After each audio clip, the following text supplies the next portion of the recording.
ഇന്നത്തെ റെസിപ്പി ഒരു ഫ്രൈഡ് ചിക്കനാണ്. നമ്മുടെ KFCൻ്റെ ഒക്കെ ആ ഒരു സ്റ്റൈലിൽ വരുന്ന ഒരു ചിക്കൻ ഫ്രൈ.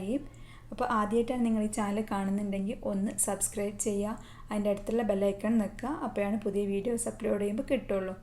ഇനി നമുക്ക് വീഡിയോയിലേക്ക് പോവാം. അതിന് വേണ്ടിയിട്ട് 1 കിലോ ചിക്കൻ തോലോട് കൂടി എടുത്തതാണ്. എന്നിട്ട് അതിൽ ഞാൻ ഇങ്ങനെ ഓരോ വരകൾ ഇങ്ങനെ ഇട്ട് കൊടുത്തതാട്ടോ.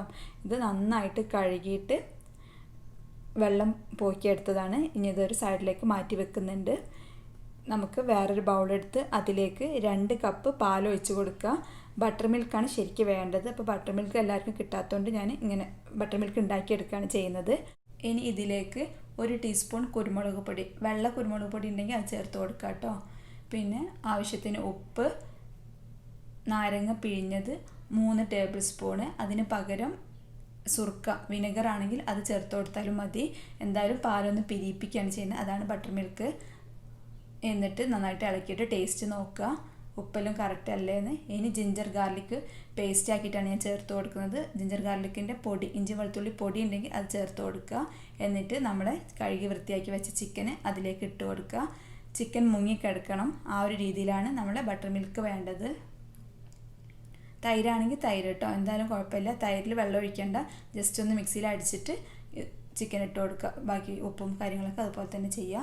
എന്നിട്ട് ഇനി നമുക്ക് കോട്ടിങ്ങിന് വേണ്ട കാര്യങ്ങൾ റെഡിയാക്കുക. അതിന് വേണ്ടി 1 കപ്പ് മൈദ, 1/2 കപ്പ് കോൺഫ്ലവർ, ആവശ്യത്തിന് ഉപ്പ്, 1/4 ടീസ്പൂൺ മഞ്ഞൾപ്പൊടി, 1 ടീസ്പൂൺ കുരുമുളക് പൊടി. ഇവിടെയും വെള്ളം ഉണ്ടെങ്കിൽ വെള്ളം ചേർക്കുക.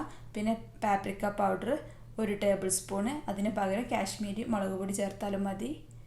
പിന്നെ ഒറിഗാനോ 1 ടേബിൾ സ്പൂണ്, മല്ലിപ്പൊടി 1 ടേബിൾ സ്പൂണ്, എല്ലാം കൂടി ചേർത്തിട്ട് നന്നായിട്ടൊന്ന് മിക്സ് ചെയ്തെടുക്കുക. അപ്പോൾ പാപ്രിക്ക ഇല്ലെങ്കിൽ കാശ്മീരി ചേർക്കുക. ഒറിഗാനോ ബേസിൽ ലീവ്സും കൂടെ വേണം. അത് രണ്ടും ഇല്ലെങ്കിൽ നിങ്ങൾക്ക് നമ്മൾ നാട്ടിൽ കിട്ടുന്ന തുളസിയില്ലേ, അതൊന്ന് ഉണക്കിയിട്ട് പൊടിച്ചെടുത്തിട്ട് ചേർത്താൽ മതി. അപ്പോൾ നല്ലൊരു ഇറ്റാലിയൻ സീസണിങ്ങിൻ്റെ ഒരു ഫ്ലേവർ വരും. ആ ഒരു ഇറ്റാലിയൻ സീസണിങ് ഫ്ലേവർ കിട്ടാൻ വേണ്ടിയിട്ടാണ്.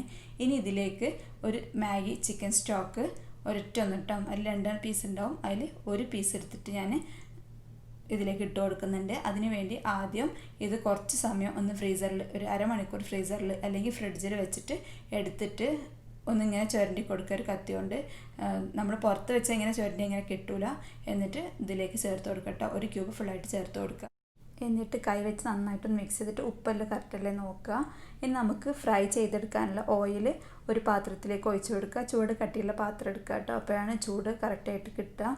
അപ്പോൾ അതാ ഓവർനൈറ്റ് വെച്ച് എടുത്തതാണ് ചിക്കൻ മിനിമം 2 മണിക്കൂറെങ്കിലും ഫ്രിഡ്ജിൽ വെക്കണം കേട്ടോ, എന്നാലേ ഉപ്പൊക്കെ കറക്റ്റ് അതിൻ്റെ ഉള്ളിലേക്ക് പിടിക്കുള്ളൂ. ഇനി ഇത് ആ പാലൊക്കെ നന്നായിട്ട് പിഴിഞ്ഞൊഴിവാക്കുക. ഈ പാല് നമ്മളിപ്പോൾ അതിന് എടുത്തില്ലേ, ഈ പാല് ഇനി ഉപയോഗിക്കില്ല കേട്ടോ, അത് ഒഴിവാക്കുക. ഞാനിതൊരു അരിപ്പയിലേക്ക് ഇട്ട് വെച്ചിട്ടുണ്ട്. എന്നിട്ട് ഇപ്പോൾ നമ്മൾ റെഡിയാക്കിയ മൈദൻ്റെ ആ ഒരു കോട്ടിംഗ് മിക്സ് ഇല്ലേ, അതിലേക്ക് നമ്മൾ ഓരോ പീസ് ചിക്കനും കോട്ട് ചെയ്തെടുക്കുക. എന്നിട്ട് കുറച്ച് വെള്ളം, സാധാ നോർമൽ വാട്ടർ എടുക്കുക. അതിൽ ഒന്ന് ഡിപ്പ് ചെയ്യുക. അപ്പോൾ 1 2 3 4 ഓക്കെ, 4 വരെ കൗണ്ട് ചെയ്യുന്ന അത്രയും സമയം ഒന്ന് ഡിപ്പ് ചെയ്തിട്ട് വീണ്ടും നമ്മളെ മൈദൻ്റെ ആ മിക്സിൽ ഒന്ന് കോട്ട് ചെയ്തെടുക്കുക. മൈദൻ്റെ മിക്സ് എല്ലാ സ്ഥലത്തേക്കും എത്തിയെന്ന് ഉറപ്പ് വരുത്തട്ടോ, അപ്പോഴേ നല്ലൊരു കോട്ടിങ് കിട്ടുള്ളൂ. ഇങ്ങനെ ഡബിൾ കോട്ട് ചെയ്തെടുത്തതിന് ശേഷം നമ്മൾ നേരത്തെ ചൂടാക്കാൻ വെച്ച ഓയിലില്ലേ, അതിലേക്ക് ഇത് ഇട്ട് കൊടുക്കുക.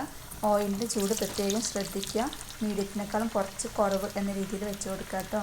അത് അവിടെ കിടന്ന് കുക്കാവുന്ന സമയം കൊണ്ട് നമുക്ക് അടുത്ത ചിക്കൻ എടുക്കുക. ഇതുപോലെ തന്നെ മൈദയിൽ കോട്ട് ചെയ്യുക, വെള്ളത്തിൽ മുക്കുക, പിന്നെ മൈദയിൽ തന്നെ കോട്ട് ചെയ്യുക. ആ ഒരു രീതി തുടർന്നുകൊണ്ടിരിക്കുക. നമ്മൾ ഒരു ഭാഗത്ത് ചിക്കൻ പൊരിയുക, അതേസമയം തന്നെ ഒന്ന് ഇടയ്ക്കൊന്ന് ശ്രദ്ധിക്കണം, മാത്രം മറിച്ചിട്ട് കൊടുക്കാണ്ടാവും, അതൊന്ന് ശ്രദ്ധിക്കുക. ഇത് കോട്ട് ചെയ്ത് ഈ പൊടിയിൽ മുക്കി കഴിഞ്ഞിട്ട് പിന്നെ കുറേ നേരം പുറത്ത് വെക്കരുത്, പെട്ടെന്ന് തന്നെ കോട്ട് ചെയ്യുക, അപ്പോൾ തന്നെ പൊരിച്ചെടുക്കുകയും ചെയ്യുക കേട്ടോ, അങ്ങനെയാണ് വേണ്ടത്. പിന്നെ ഇതൊന്ന് അടച്ച് വെച്ച് ഒരു 5 മിനിറ്റ് അടച്ച് വെച്ച് കുക്ക് ചെയ്യുന്നുണ്ട്, ഉള്ളൊക്കെ ഒന്ന് കുക്കായി കിട്ടാൻ വേണ്ടിയിട്ട്. പക്ഷേ തീ കുറച്ച് തന്നെ വേണം, അത് പ്രത്യേകം ശ്രദ്ധിക്കുക. അപ്പോൾ ഒരു ഭാഗം ആയിട്ടുണ്ട്, ഞാൻ മറിച്ചിട്ട് കൊടുക്കാൻ കണ്ടില്ലേ, നല്ല ക്രിസ്പി ആയിട്ടുണ്ട്. ഇനി അടുത്ത ഭാഗം വേവാൻ വേണ്ടി മറിച്ചിട്ട് കൊടുത്തിട്ട് ഒന്നും കൂടെ വേവിച്ചെടുക്കുക കേട്ടോ. നമ്മൾ കോട്ട് ചെയ്തെടുക്കുന്നത് വേറൊരു രീതിയിലും കൂടി ചെയ്യുക, അതെങ്ങനെയാണെന്നാണ് കാണിക്കുന്നത്. അതിന് വേണ്ടിയിട്ട് നമ്മൾ തൈരിലോ പാലിലോ ഇട്ട് വെച്ചിരുന്ന ആ ചിക്കൻ എടുത്തിട്ട് മൈദൻ്റെ നമ്മളെ മിക്സില്ലേ അതിലിട്ട് കൊടുക്കുക. പിന്നെ മുട്ടയിലിട്ട് കൊടുക്കുക. ഒരു മുട്ടയും 2 ടേബിൾ സ്പൂൺ പാലും കൂടി ബീറ്റ് ചെയ്തെടുത്തതാണ്. അതിലിട്ട് കൊടുക്കുക. വീണ്ടും മൈദേൻ്റെ മിക്സിലിട്ട് കൊടുക്കുക. ആകെ വെള്ളത്തിന് പകരം മുട്ടയായിന്ന് മാത്രം. മുട്ടയാകുമ്പം സോഫ്റ്റ് ആയിരിക്കും, കുറച്ചും കൂടിയും ടേസ്റ്റ് വൈസ് മുട്ടയായിരിക്കും നല്ലത്. പക്ഷേ ക്രഞ്ചി വേണമെന്നുണ്ടെങ്കിൽ വെള്ളത്തിൽ ചെയ്തെടുക്കുക കേട്ടോ. ക്രഞ്ചി ആയിട്ടുള്ള ഇഷ്ടമുള്ള ആളുകൾക്ക് അങ്ങനെ ചെയ്യാം, അല്ലെങ്കിൽ മുട്ടയിലും ചെയ്യാം, എന്തായാലും കുഴപ്പമില്ല. അപ്പം 2 രീതിയിലായാലും നല്ല ടേസ്റ്റ് തന്നെയാണ്. ഇനി ഞാനിത് ഓരോന്നായിട്ട് വറുത്ത് കോരി എടുക്കുന്നുണ്ട്.